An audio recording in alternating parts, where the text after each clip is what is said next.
This morning we have a subject that bears upon the future of our world, our nations, and our families. And I'm going to drop back 2,500 years to sum up the problem in a few words, very choice words by the philosopher Confucius of China. He said in simple terms, "As go the homes, so goes the nation." There's no exceptions to that, no variations on it, no excuses for not doing it. If the home life of a country fails, the failure of the entire political system is inevitable. Now, this was quite a while back. We've had a lot of experiences since then, but as far as I can tell, there are no experiences that justify the thought that this statement is not still active and important. In the 17th century, a Moravian educator by the name of Amos Comenius, better named in Latin, who established what is now regarded as the first idea of a public school system in Europe. He realized that education was necessary not only for the maintenance of governments, but for the encouragement and advancement of peoples. And he suggested a very important point. Where does education begin? He said it's hard to tell just when, but it is definitely there the moment a child is born. A child who has no education until he goes to school is almost a failure. It's only by a tremendous effort of circumstances that he will outgrow primary ignorance. And primary knowledge is knowledge by example and environment. Primary knowledge is in the home, where the members work together for a common good. Primary knowledge is responsibility, in which each shares in the labors of the others. When this is not emphasized, and the individual is not privileged in this way, or the home is broken up by a variety of circumstances, the national survival is threatened. There cannot be a disregard for the basic laws of nature without detrimental results for all concerned. So Comenius said, we will start with the mother school. The child begins to learn how to live the moment its life begins, and researchers at the present time seem to indicate that the child is conscious of circumstances even before birth. It inherits not only the body of the parent, but it also inherits the psychic overtones, the pressures, the problems that have dominated the life of the parent. The broken home is already a threat to the survival of the child, his children, and their children for 10 generations. We have completely forgotten the responsibilities that come with birth into this world. And we have forgotten what many of the ancients held to be true, namely that the world itself is the first school, the basic academy of all arts and sciences. And only by wisdom, thrift, integrity, and constant effort can we hope to graduate from the University of Humanity. So at the beginning of his treatise on children and education, Comenius mentions the mother school. The mother school is the school where the child learns seated at its mother's knee. She tells the stories. She sets the example. She shows patience under stress. She remains honorable in her relationship with all her children. She plays no favorites, but continues to indulge the natural maternal instinct of kindness and love. This goes into the child when it's a year old, or 6 months old, or 1 month old, and begins to shape the character of that human being. Unless there is some kind of consideration for instruction and environment together, we're not going to get an answer to our problem. In just a little over 12 years, we are going to come into the next generation, the next century. We're going to carry into the future the products of today. And it probably would be very well to realize that we've been given 12 more years in which to straighten out some of the problems that we face today. This is without question the most difficult generation that has been recorded in history. And this difficulty is not innate, is not inevitable, and is not predestined. It is the result of a series of mistakes, a series of failures to adjust to facts. And one of the most important source of this information that we need is education. Education must be by both instruction and actual doing of the thing. It must be by education and by reliance upon the various facts of life. It must be learned from books, but also learned by doing. Being part of a constructive commonwealth ensures the development of the child. At the mother's knee, the child also learns the primitive principles of religion. Today we are beginning to realize, particularly in communized countries, that the lack of religious intention and instruction may be considered a basic cause for the collapse of a vast political structure. We cannot have any fulfillment of world conditions unless in the heart of himself each individual recognizes universal integrity, universal right, and knows that there's a plan in this world which man cannot break without punishment. You do not need a theology, you do not have to attend a particular church, but if you do not believe in a principle of integrity at the base of life, you're in serious trouble. Now, Comenius started with this idea of the mother's school, the school in which the child simply learned. He learned its ABCs, it learned to talk from the members of the family. It learned the very basic principles of courtesy and thoughtfulness and kindness and patience. It also learned to cooperate with the members in their tasks and to realize from the beginning that life was not just fun. It was doing what needed to be done and enjoy doing it. The family was not always just fun, but the family was worth more than any possible pain it could cause, because it was the source of the final, ultimate security and integrity of all of its members. When the family began to fail, the world began to drift into a very desperate circumstance. Now, the next thing that came into consideration with Comenius was how to set up a curriculum. How should children go to school? Well, if they have been properly brought up at home up to the 7th or 8th year, they have very little likelihood of being ruined by schooling. They may not be completely educated by it, but if they can go to school without joining corruption on the campus, if they can go to school and learn the best they can and be sincerely interested in what they are learning, they will gain a certain amount, presuming that the temperament, disposition, and integrity is already settled in them. From the family they have brought the knowledge of right and wrong.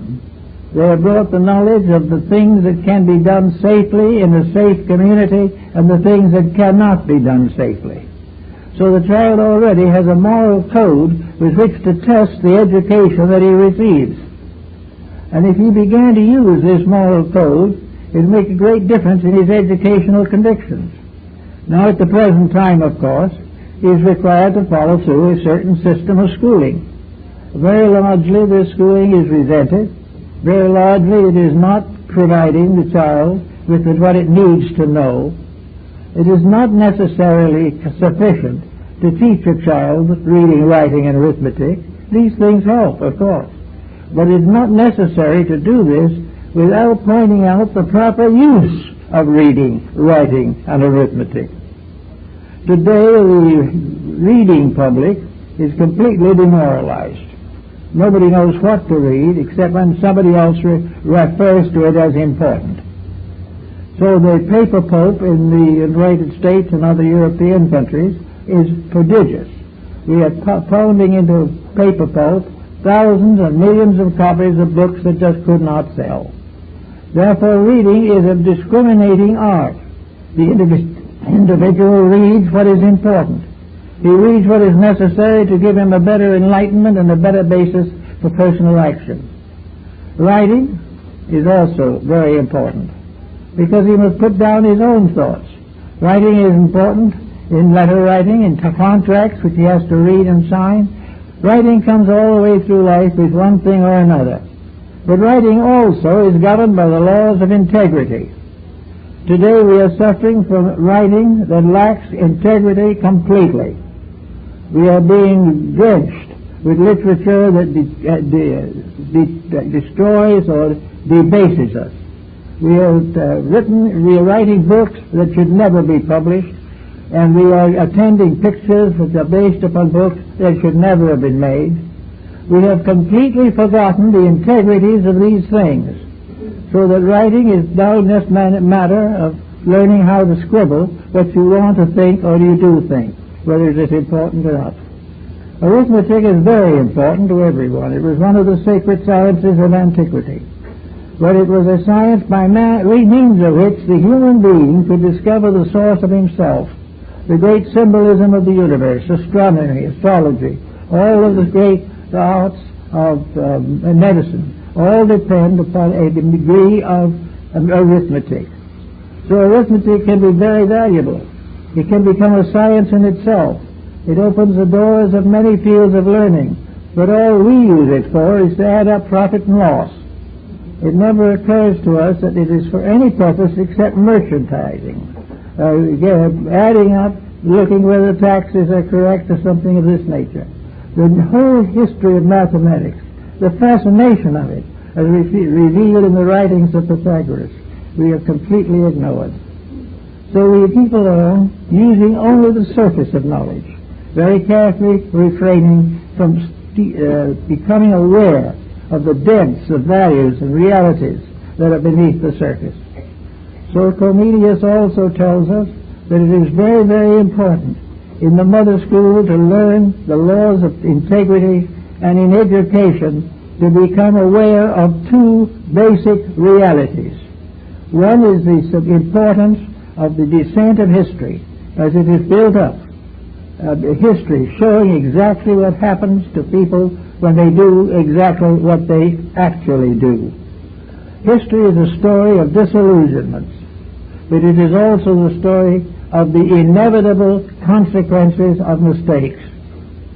It shows another example of how we have gradually drifted away from every value that was permanent, every realization that could have advanced our destinies, and become hopelessly enmeshed in a complicated technique of survival, a survival which some way must be cut as Alexander cut the Gordian knot.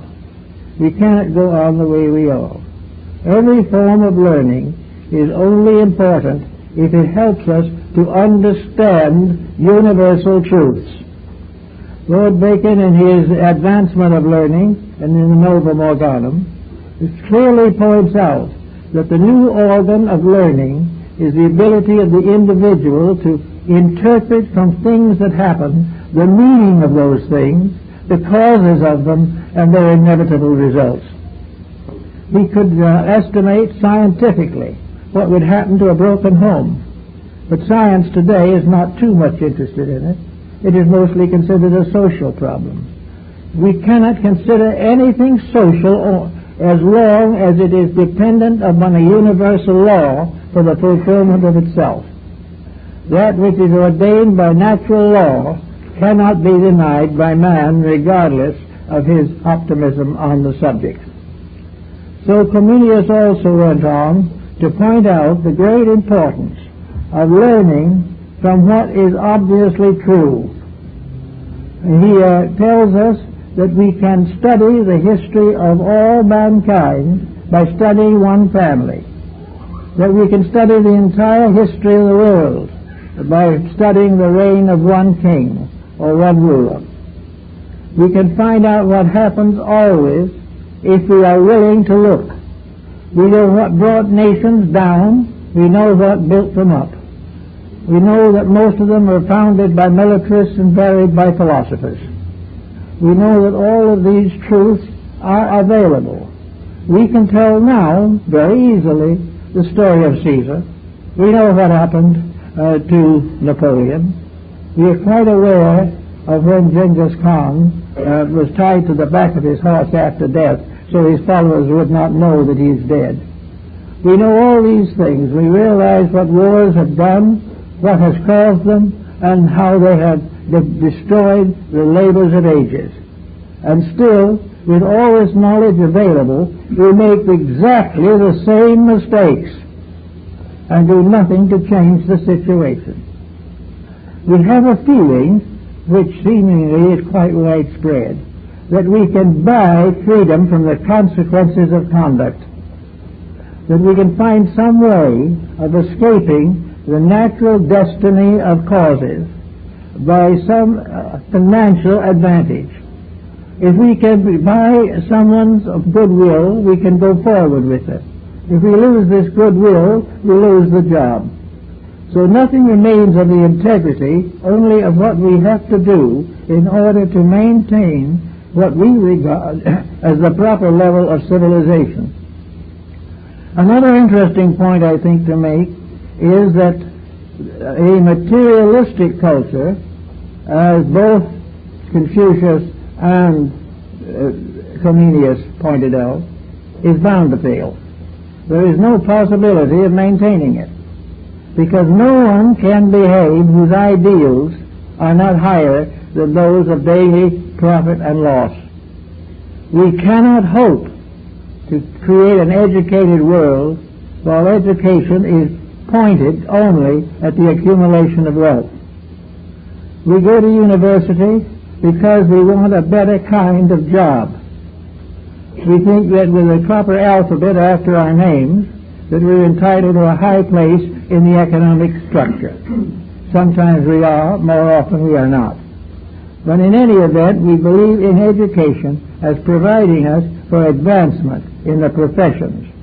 I know at least 3 persons who have been in school now for over 30 years. They have not only taken the basic school, but they have also gone through the university. Then they have taken postgraduate courses. Then they have taken postgraduate courses on the postgraduate courses. And one of them ended up as a carpenter. Another one is still taking courses and will probably do so as long as he lives. He has learned all these things, but he has never had the time to do anything with any of it. Well, this is probably an exceptional case. But the fact remains, and it is very evident, that we are not able to make the situation vital because of our own attitudes on education. Education is frightfully important, but it must be based upon a basic idealism. It must be based upon the fact that there are rules and laws in life that human beings cannot break. And also, with all probabilities, those that are above the human level do not break these laws either. There are laws that are immutable, and these laws should be understood. We do a research project to try to find out whether there's any life on Mars, but we don't do any research projects to find out what universal law requires of us. We do not gain from all this knowledge a proper code of life. We do not have a proper understanding, generally acceptable, that the laws of mysticism or spiritual living are just as exact as the laws of physics. Wherever a law is a law, the human being must keep it or break it. If he keeps it, he gains from it. If he breaks from it, he punishes himself. Now, this kind of thinking is basic to people who have studied almost any field of learning. There is no possible way in which a learning process can condone a false standard of conduct. Always the condoning ends in tragedy. So to go back to the Comenius concept, which is pretty good, I think, and was carried on down through the 17th and 18th centuries, we have to have a system of education that prevents the individual from breaking the laws of his relationship with life, with nature, and with whatever that divine plan may be that is immutable in the heavens and immutable upon the earth. These rules must be understood. Virtue, in the last analysis, is obedience to the law that governs life. The virtuous individual is not the smug one, but the law keeper, the individual who is dedicated to protecting value wherever it may be. There is no question in the world that in this particular period, between now and the end of the present century, we have a great deal of house cleaning that must be done. We must change a great many of our attitudes on life and on living and on profession and on arts and sciences and music and theater and drama. We find ourselves in a field of constant exploitation. Now, exploitation has so little value that it is hardly worth considering. But somehow, when we take away from the individual the concept of personal immortality, or destroy his belief in a divine power, when we do these things to him, we turn him over to a negative situation which he cannot carry with dignity. We turn him over to a complete frustration. And out of this frustration comes the natural result of materialism. If he has been taught materialism long enough and carefully enough, he is going to become what you might call a child or a person given to fun. He's going to make a game out of life. It may be a financial game, a professional game, a game in sports or something, but life will become some kind of a game. The reason why he takes it this way is because he assumes that he has no future. If he assumes that when he lies down in the grave, this is the end of him forever, then there seems to be no reason to cultivate anything except to do what you want to. But this has two shortcomings. He is not alone in this world. There are 6 billion of us here now, and when each individual does just what he wants to do, chaos is upon us in all its forms. Actually, almost everything that we do is a violation of common sense, a violation of the integrities of living. We store up enormous fortunes in order to get a little adulation, and we cannot take 1 cent of it out of this life. We come into this life with nothing but ourselves, and we leave with nothing but ourselves.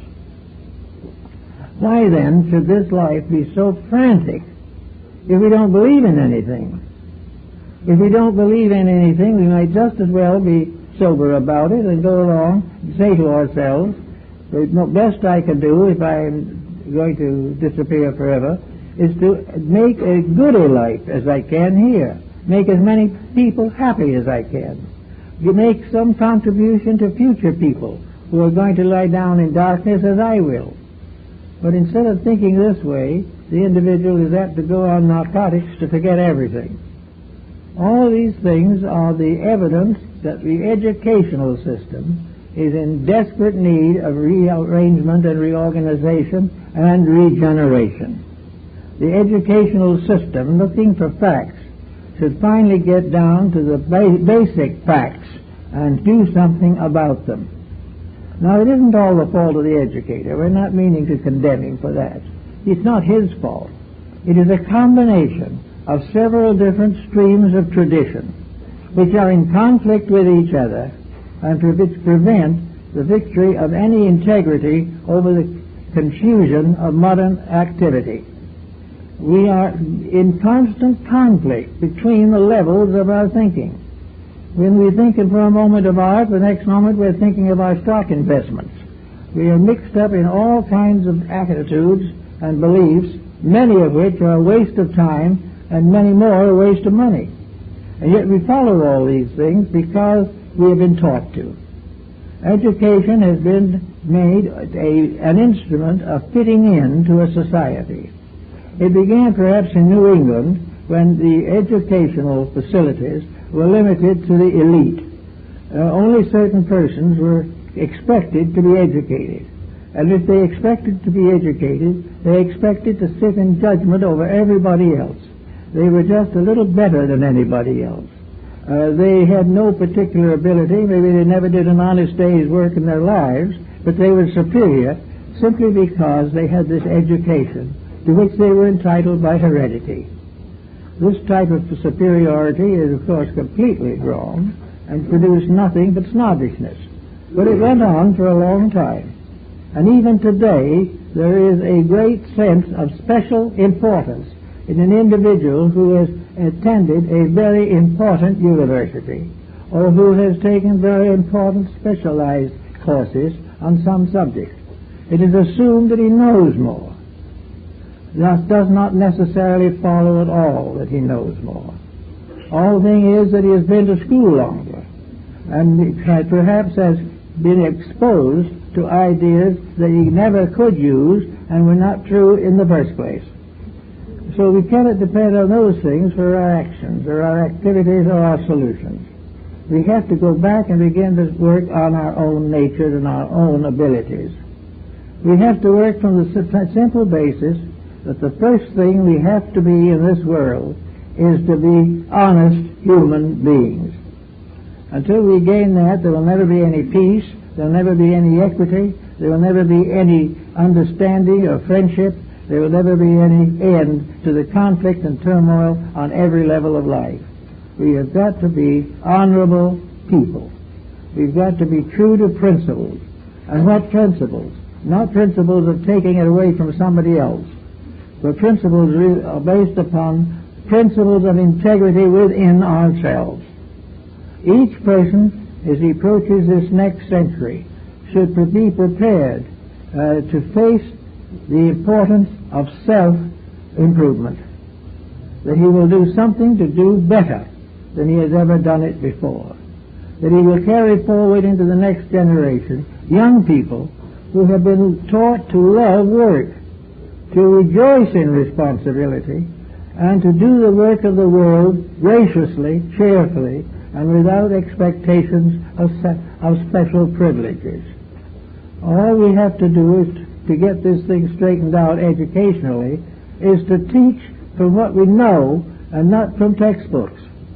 We must teach from the things that we can see.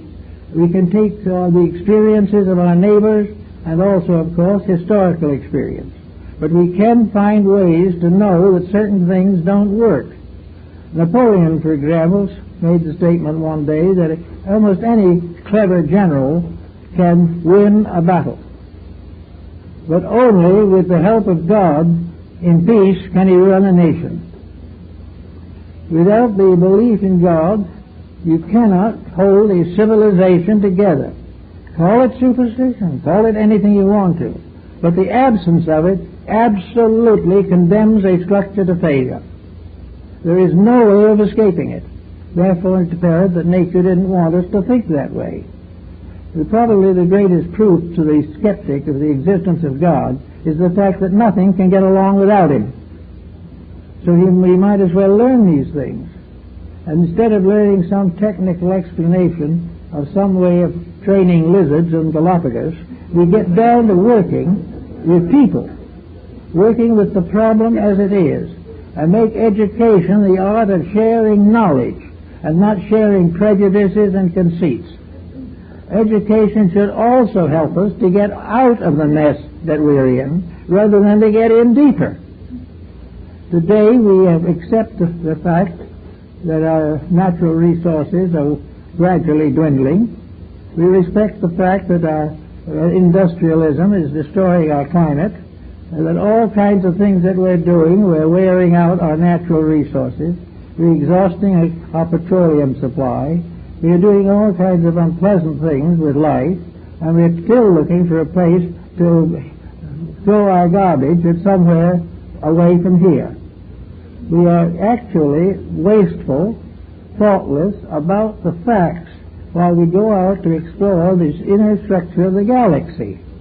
Well, that's very nice if someone has the time and leisure to do it. No one should say he shouldn't or couldn't. But there's time for the best minds that we have in the world to get out of politics and into the facts of life. We are in a position where we have got to come back to basics. We've got to come back to the realization of what works. We have to realize that there's something more than a sham in the fact that the Confucius taught that every living person should live as though his ancestors were in the room with him, seeing how he did it, and his descendants in the same room to congratulate him or punish him for his mistakes. That we do not live alone at all. We live with the past and the future. And sometimes that past is only an hour away and that future 10 minutes ahead. All these things mean the universe must be put together into a pattern that we can live with and live by. If we cannot do this, it's going to be very, very hard to get into the next century successfully. But supposing we make a very definite effort this way, how can we get to the point where we can face the year that is coming up? We'll face the year that begins with the year 2000. This is the problem that we have to face now, and there are ways in which we can do it. And one of the ways is to clear up as much complex as we can while we're here now. It is thus better to carry as little trouble into the future as possible. The present trend is to throw all the trouble into the future, assuming that in good time and in space and in eternity all this garbage will disappear. There's no proof that it will not also disappear and take us with it, because we cannot continue in the present course. We cannot go on wasting resources, destroying our ozone levels, finding it impossible to get rid of our nuclear rubbish. We cannot do these things unless we do something about it. We cannot kill off all the wildlife without doing something to nature that we shouldn't.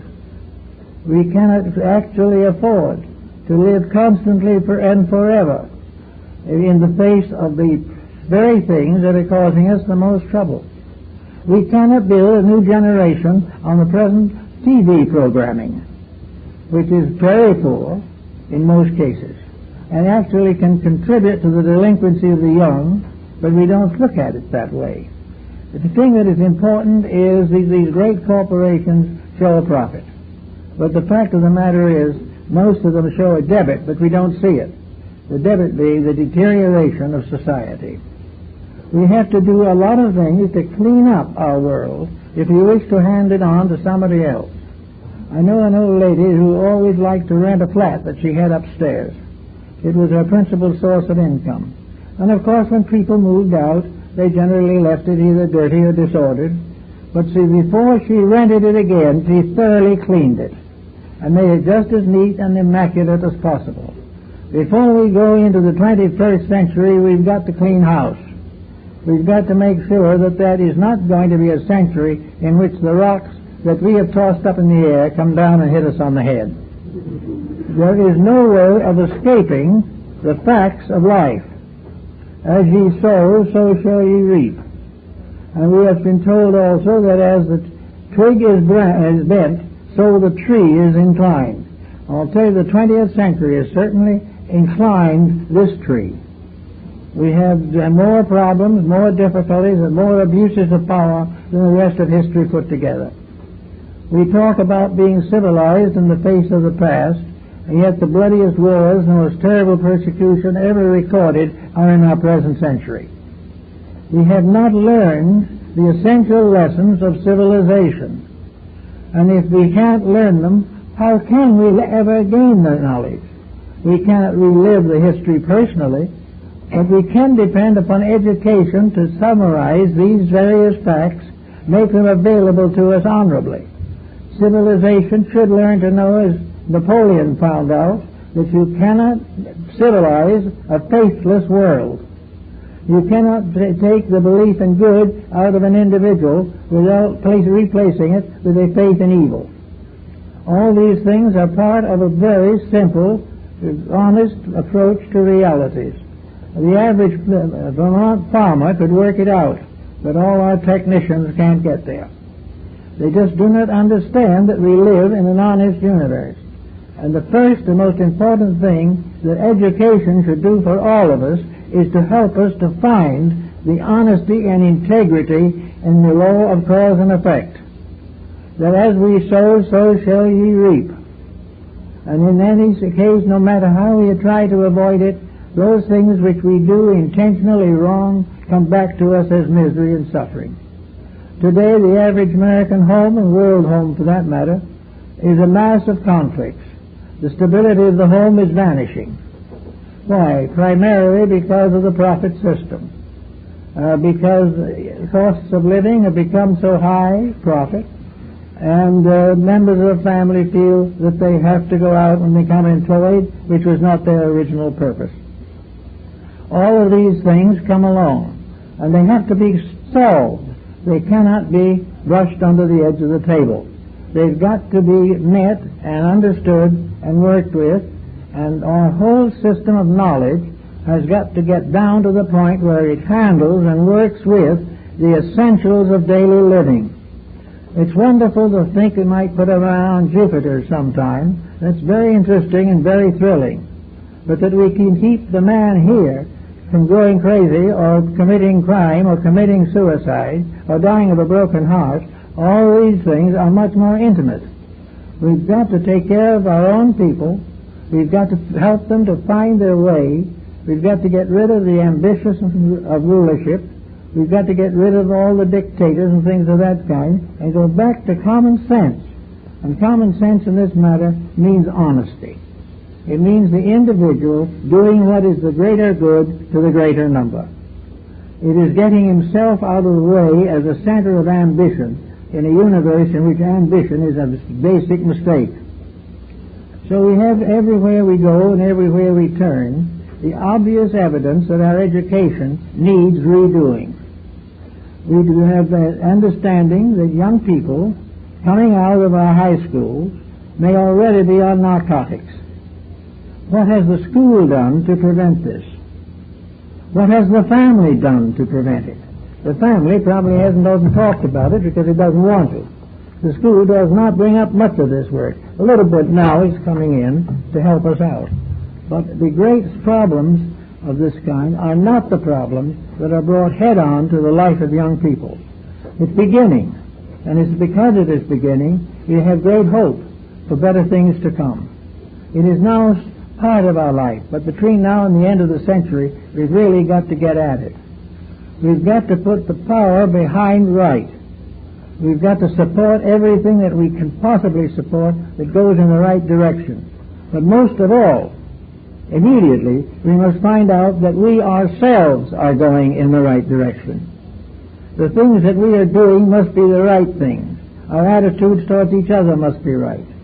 Confucius again brought out that problem very well in one of his discussions, namely that the beginning of civilization is one family being civilized within itself. Then we have the brood family, which was the final unit in almost all civilizations. The family group was the basis of all international relations, all the vast outspread of cities, towns, and countries, all began with the brood clan, a family of one elder or two or three elders and a small little civilization of 30 or 40 people. These people had to learn to live together in a great world of wonders, dangers, and fears. It had to depend upon itself. It had to work for itself. It had to feed itself. And it had to create within itself a form of government by means of which it could survive. And this government was vested first in the elders, those who had the long living, who had been here a long time, and therefore were well acquainted with the mysteries of life.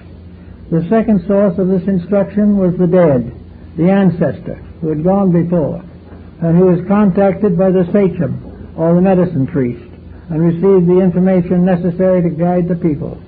Then, the third was the young person himself, learning at the feet of the old and the wise and the true.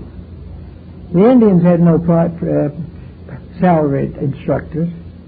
The old ones were the true ones.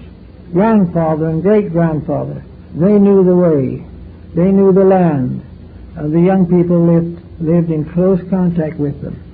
Then there was something else that I think we should do something with, but we don't know just what yet to do with it. but in almost all ancient civilizations, a child is not born a citizen.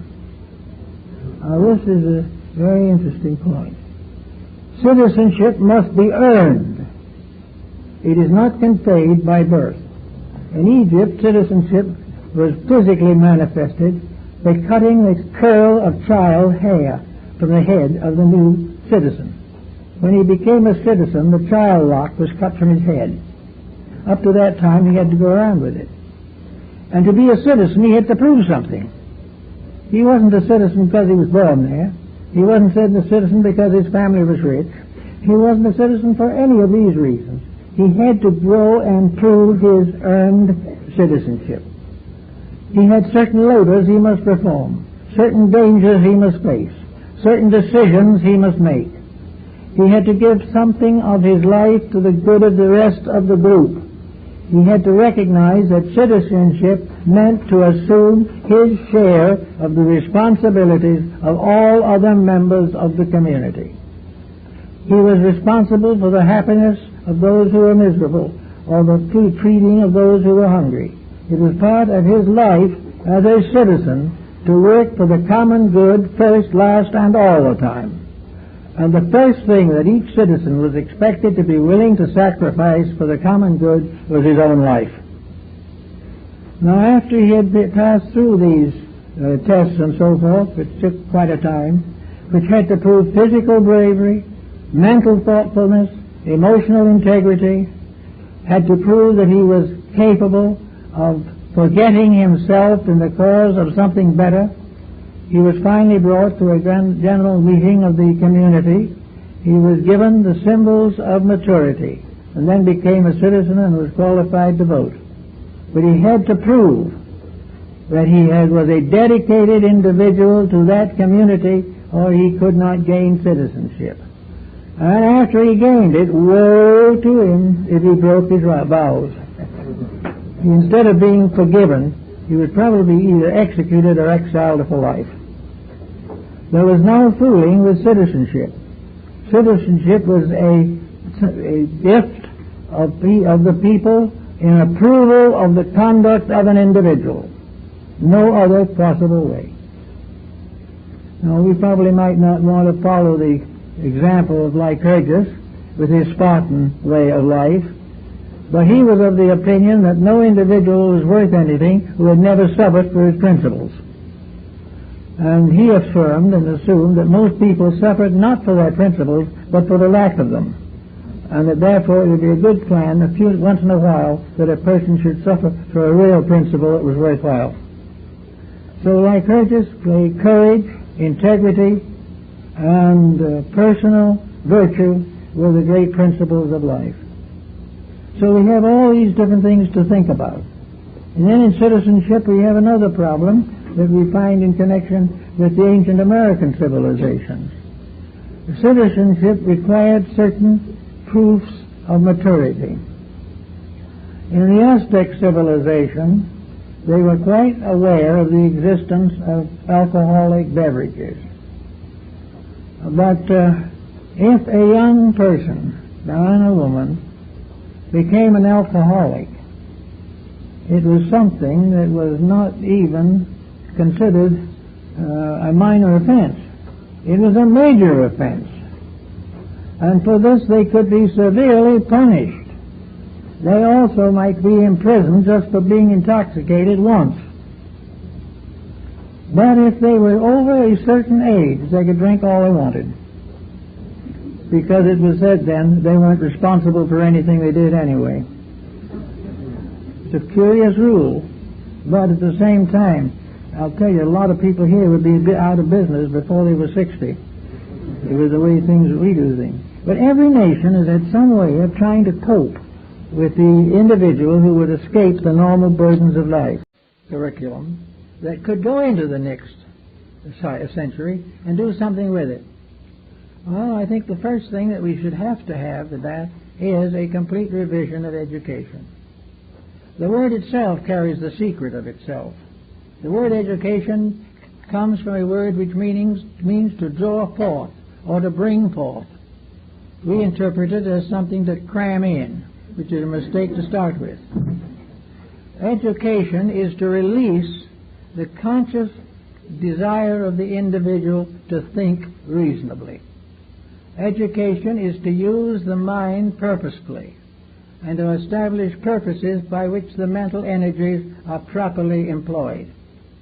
Education is therefore the victory of growth over the victory of profit and loss.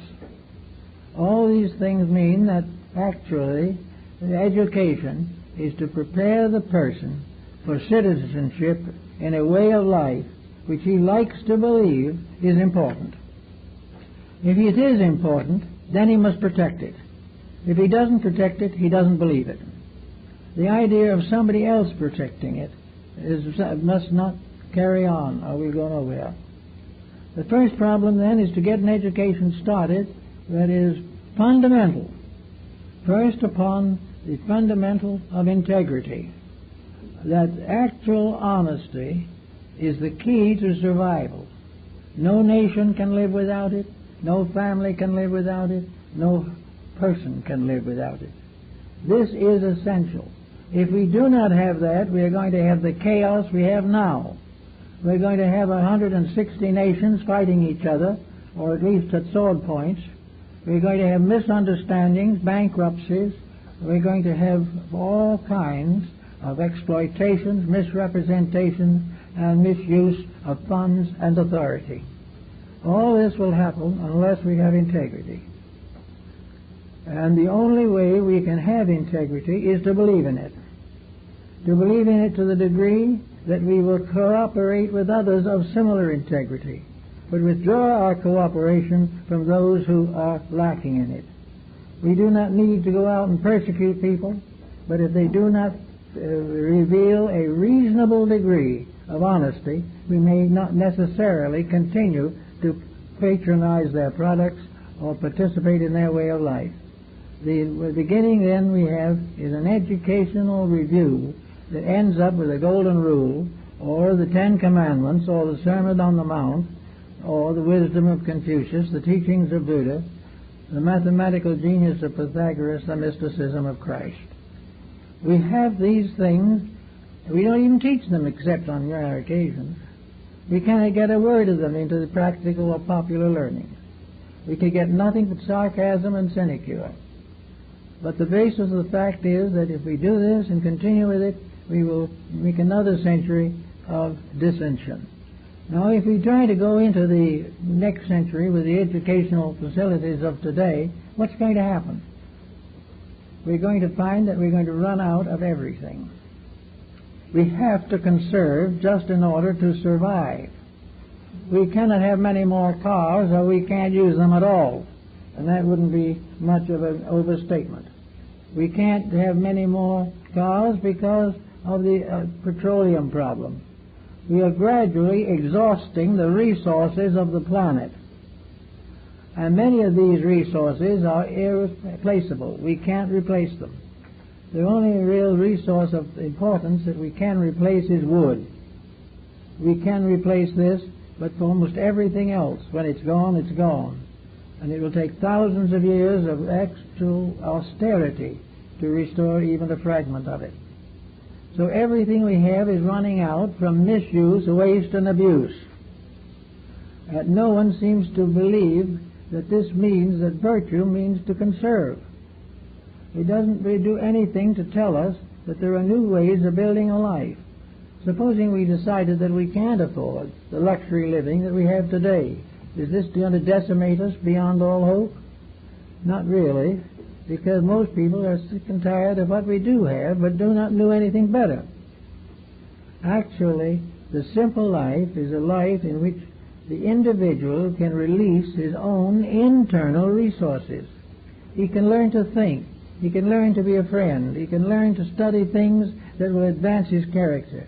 He can develop interest in arts and in all kinds of reading and in science. He can do all these things if he does them from a heart focus of integrity within himself.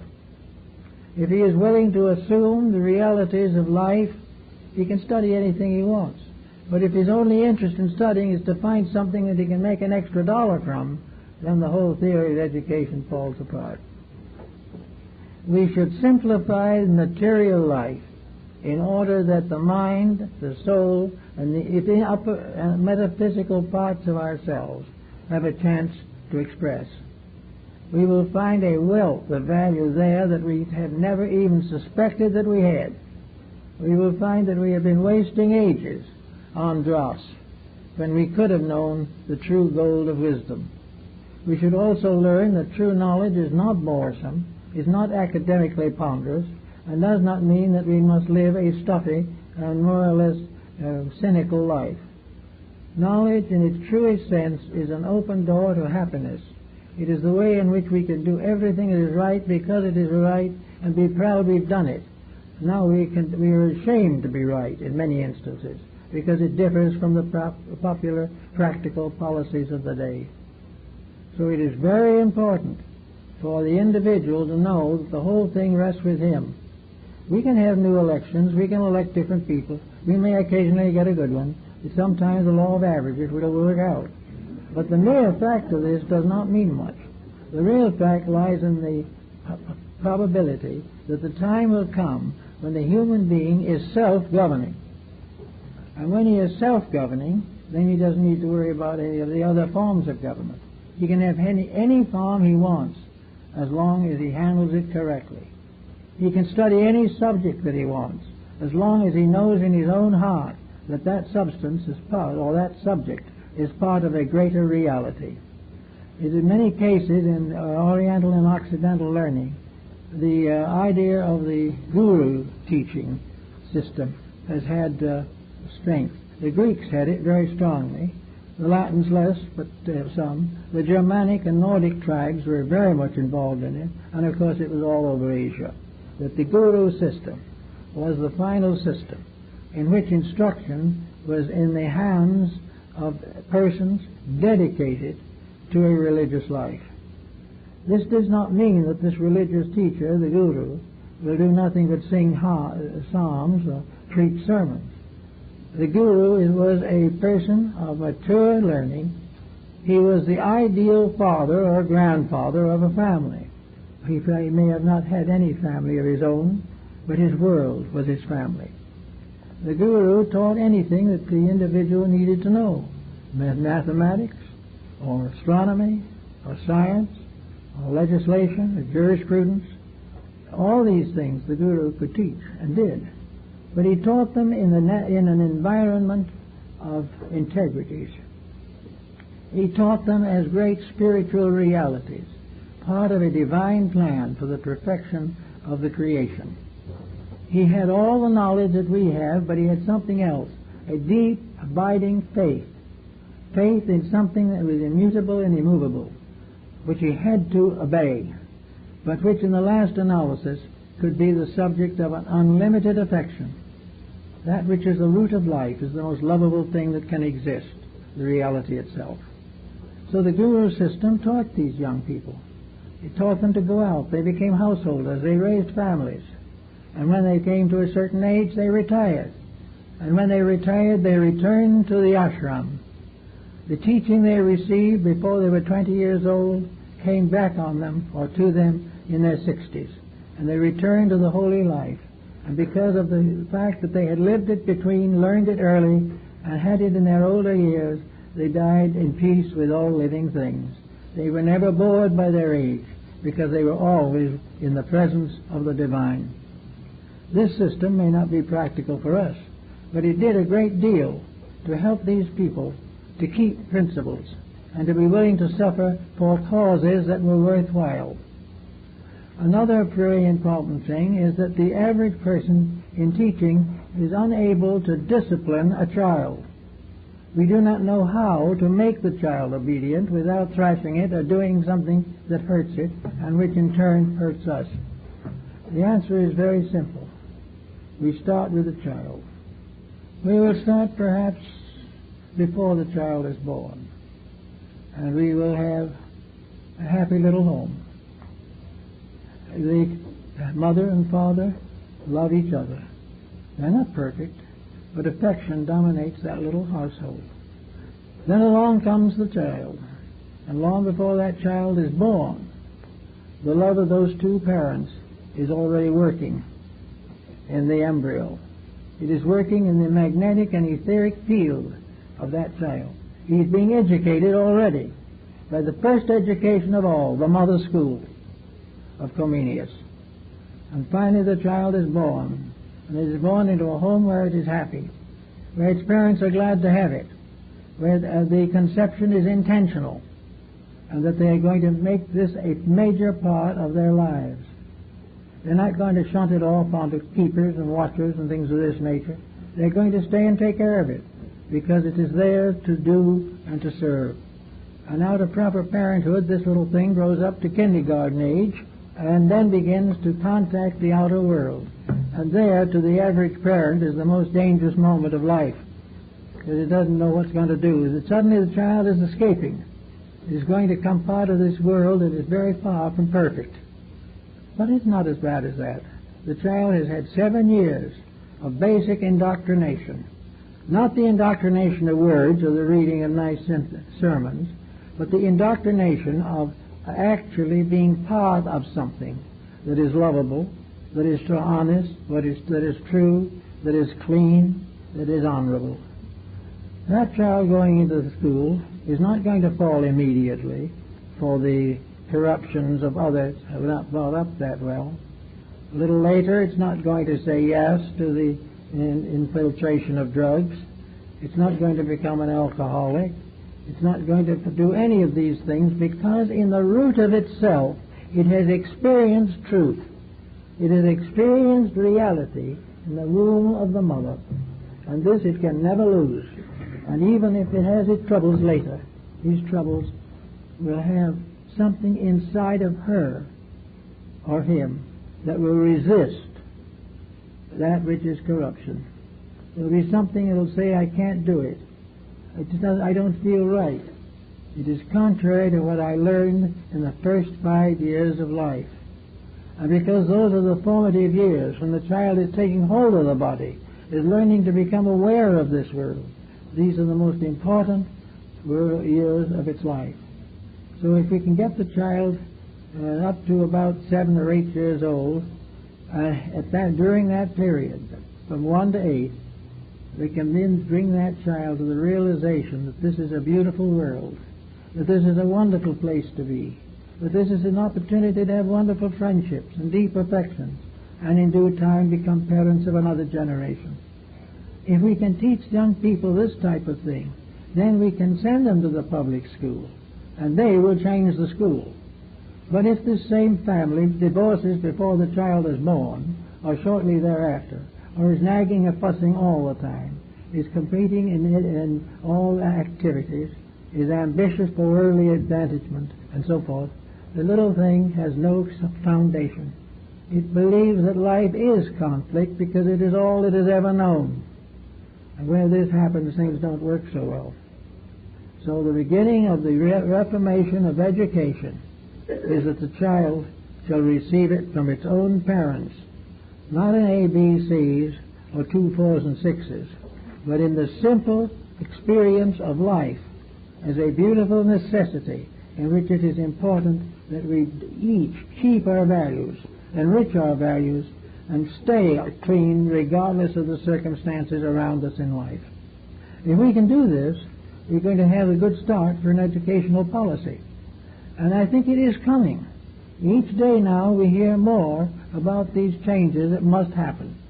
We see more and more of the unfortunate consequences of neglecting integrities for the sake of profit.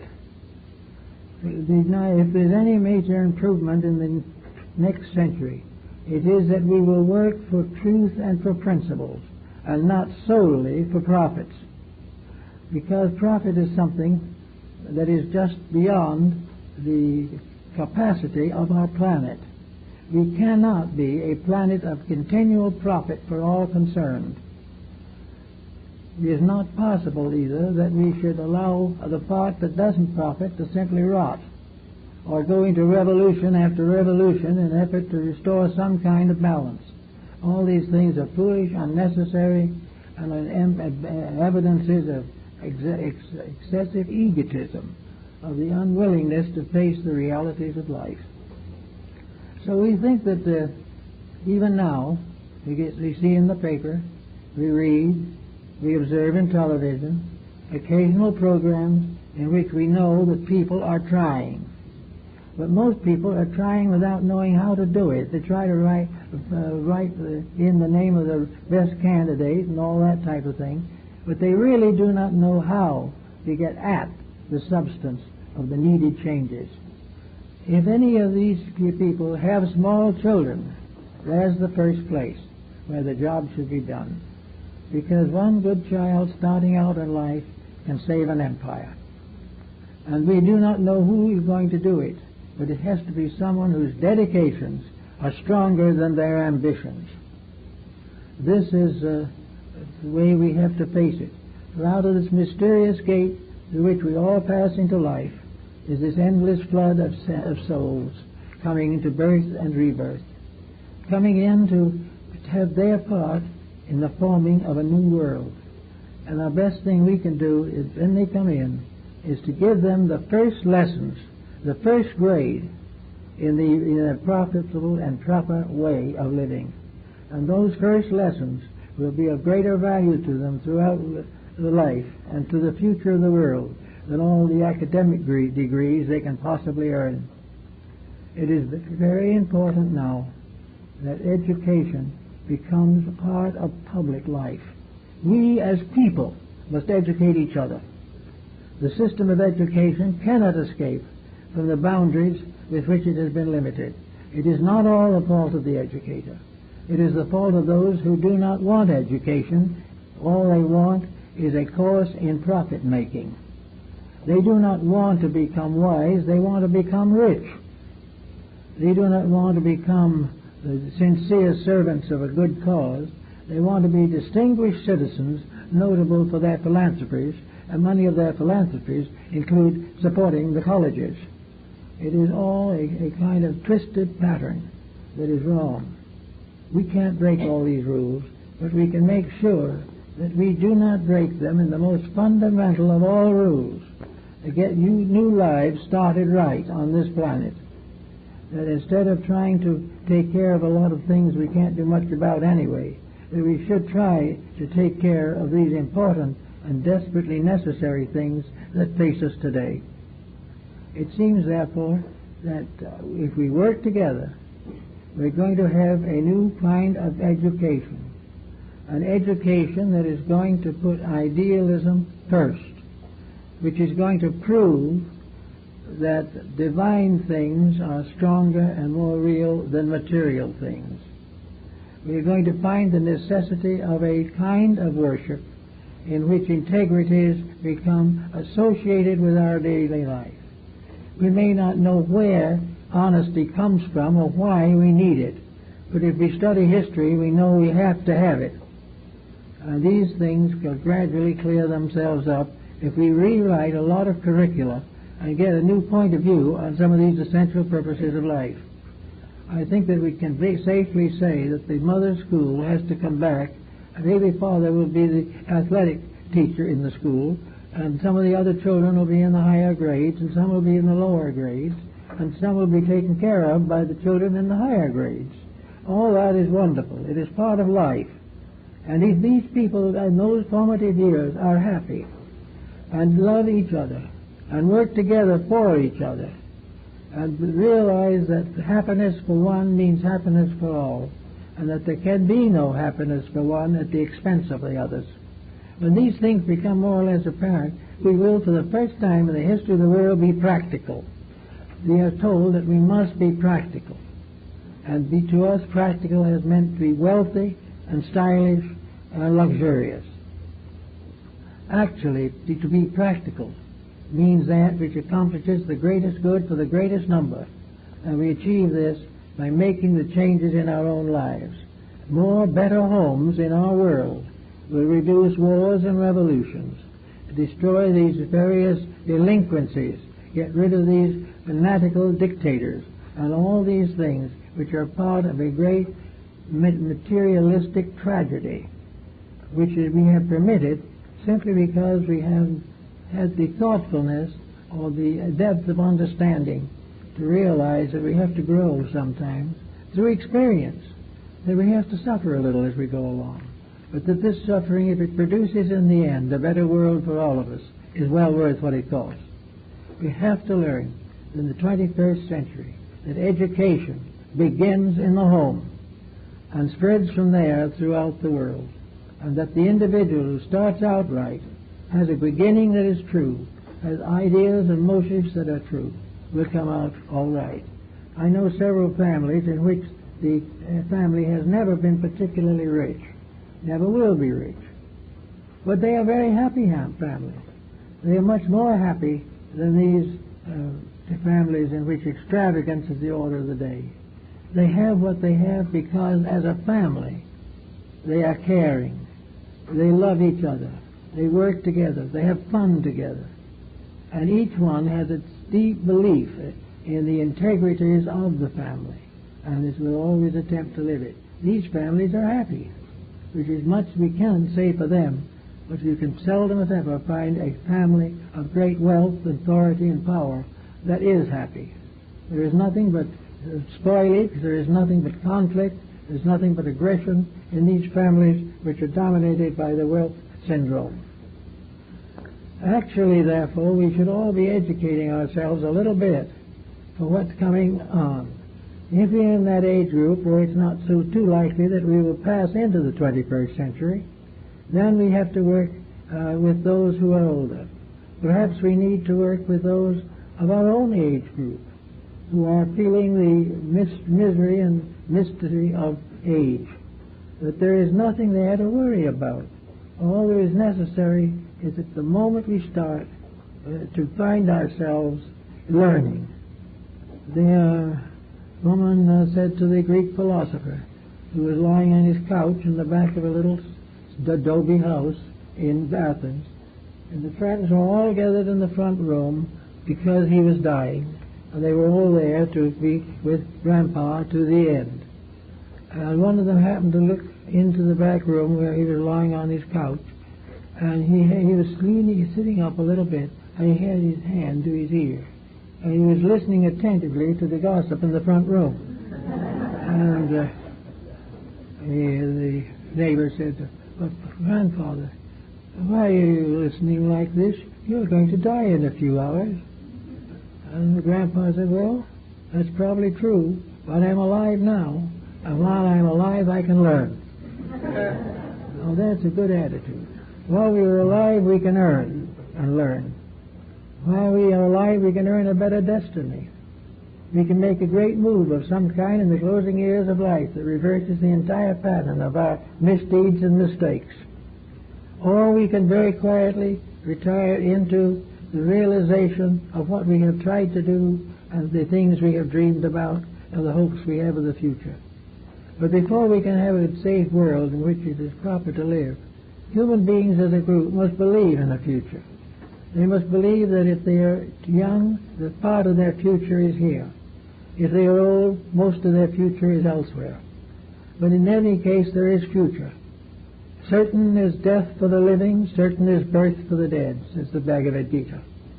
And we are all here in an eternal quest for realities, for truths, and for that kind of inner wisdom, which is that peace which is passive understanding. We are here to grow, to learn, to love, and to serve.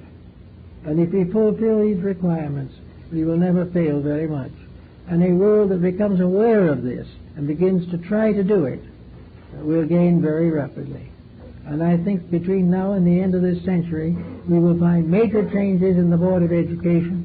We will find new approach to the idea of teaching.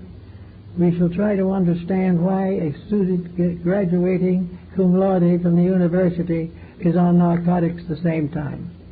These things are presenting to us, as in the case of the marijuana, and cocaine, the heroin, alcohol.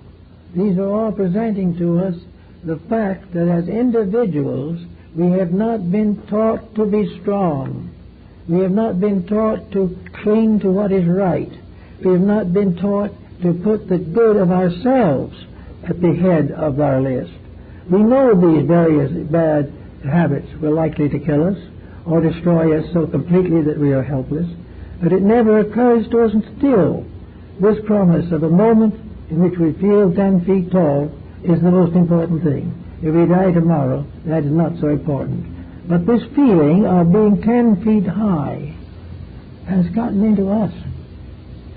Actually, at this moment, the modern world feels 10 feet high. Everything is tremendous.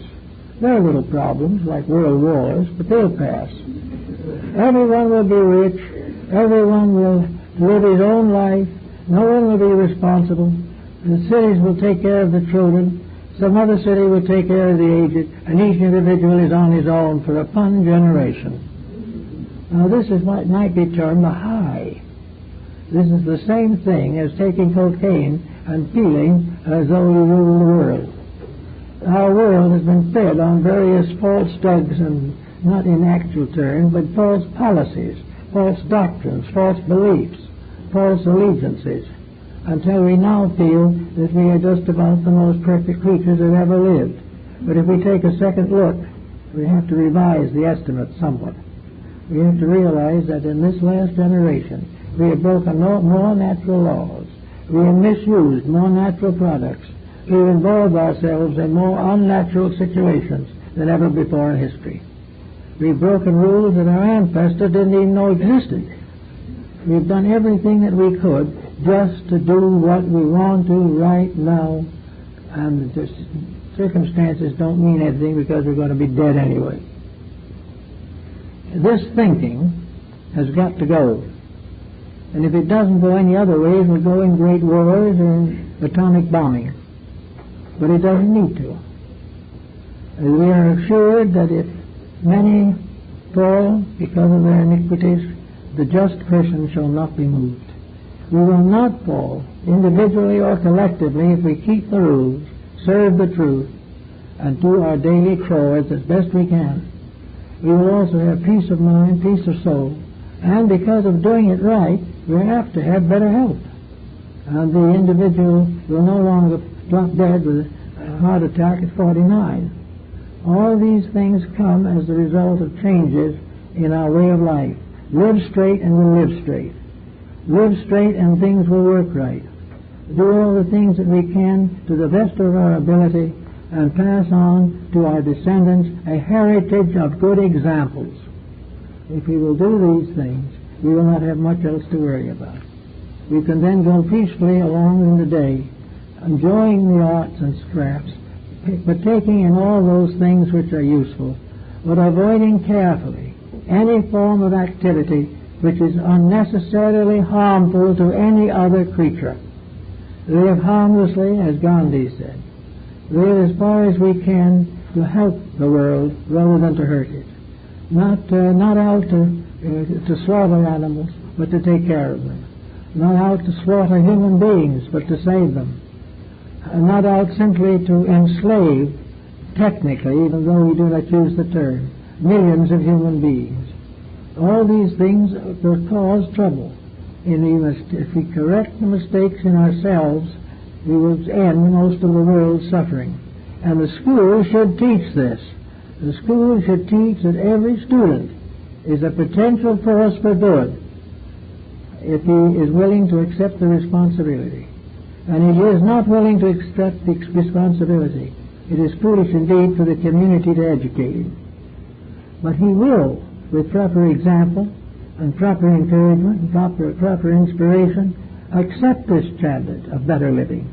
He will be proud that he can be part of a generation that makes a contribution to the future. All these things are possible to him, and he can do them. But he needs a little help at this time. The schooling should begin to teach him what he should be, instead of preparing him to fit like a robot into some prearranged economic system. The whole theory of robot economics that we know now is a dying theory. It will not last. It cannot go on. It can never be profitable. But it will fascinate all kinds of people who love gadgets and who think of all change as progress. and every new complication is a thing of beauty and a joy forever. This type of thinking is not any good. But if we work with it properly, and the schools will get back of getting to the truth of the matter, getting to the facts that we know are true, and which we can prove from 5,000 years of written history and 50 years of current miseries. All these things we can learn, understand, and take into consideration. If we can get together, we can become the members of a planet, and the earth itself will be the great schoolhouse. Here we will all be here as Abecedarian students in the College of the Holy Spirit. That was what the Rosicrucians called it. We all are in school. It doesn't show from here much, but this is the Little Red Schoolhouse. And we're all in it. And it's time to graduate more students with honorable marks for having done it right. The time of playing hooky and being prudent and not doing the lesson and trying to escape the responsibilities, these times are passing, because the world simply cannot support the abuses which have been heaped upon it. The time has come for the regeneration of these things, a universal reformation of human relationships, with the emphasis upon a unity in the world family, and the recognition that we are all one group, and that this group depends upon its own inner structure for survival. And if we work together, we can survive, we can protect resources, we can do all kinds of good things. But if we keep on paying other people to do it for us, we're going to be in the same condition we're in now indefinitely. It's time for us to do our own thing and do it right. What is that?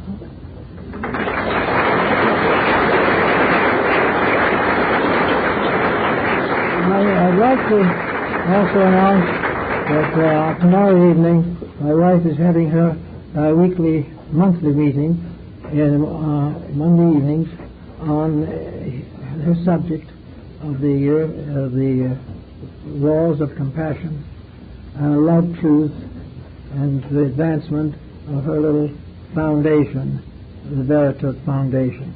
Well, she invites everyone who is interested in the study of the heart doctrine in daily life would be interested. They'd be welcome as guests here tomorrow evening. And thank you very much for being with us.